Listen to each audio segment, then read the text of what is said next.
अच्छा चंडीगढ़ में तो जेकर परिवार संग में बा ओकरा तो खुशी बा। अच्छा लेकिन जितना भैया लोग के मेहरारू गांव में बालू पति देव चंडीगढ़ में कमाए आई हो फस गर्मी के दिन में दूरी रहला में फायदा बा। कोनो भी ट्रेन के देखो तरी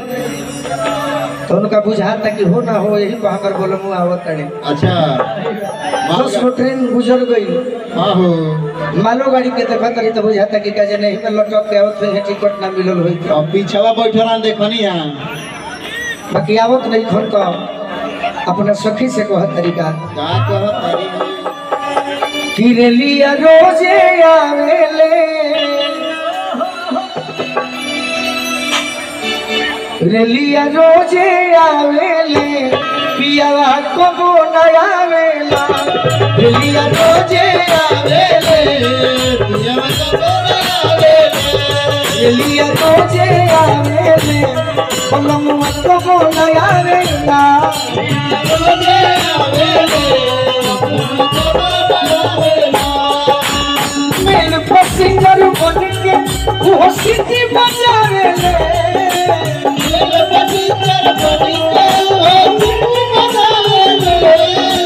पसिंजर बन के वो सिटी बजावेले रेलिया रोजे आवेले पियावा कबो न आवेला रेलिया रोजे आवेले पियावा कबो न आवेला रेलिया रोजे आवेले पलमुआ कबो न आवेला रेलिया रोजे आवेले पियावा कबो न आवेला।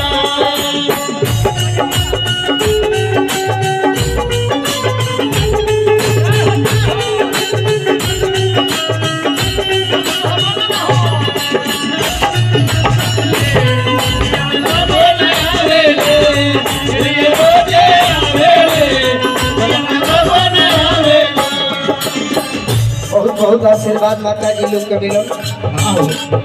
सखी से कहता है कि सुनो ये सखी अच्छा हमारे प्रिया में कह के गई बड़े कोई के गई ले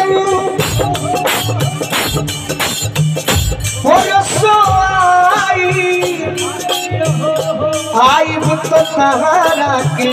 झुमका ले आई तो तहारा के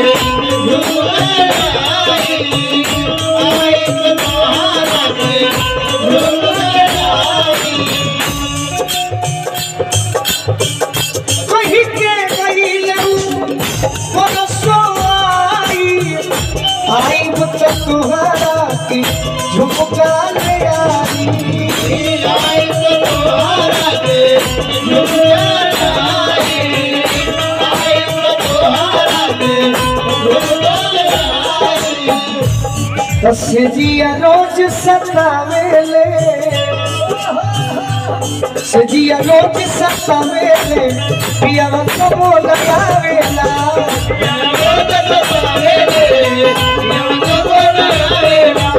रेलिया रोजे आवेले पलमुआ कबो न आवेला रेलिया रोजे आवेले पलमुआ कबो न आवेला।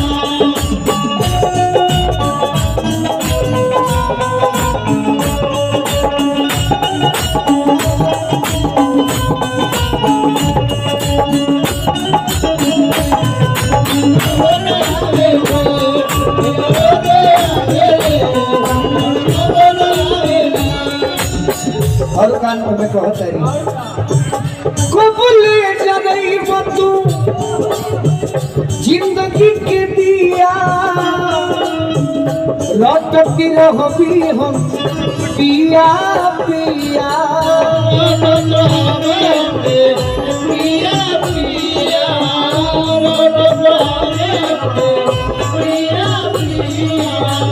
कबूले जगई बतू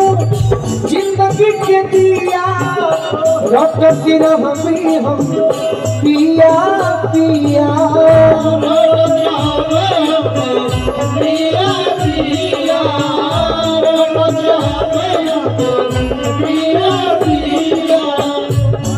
कबीर खूब सतावेले बिरहा खूब सतावेले बलमुआ को नया वेला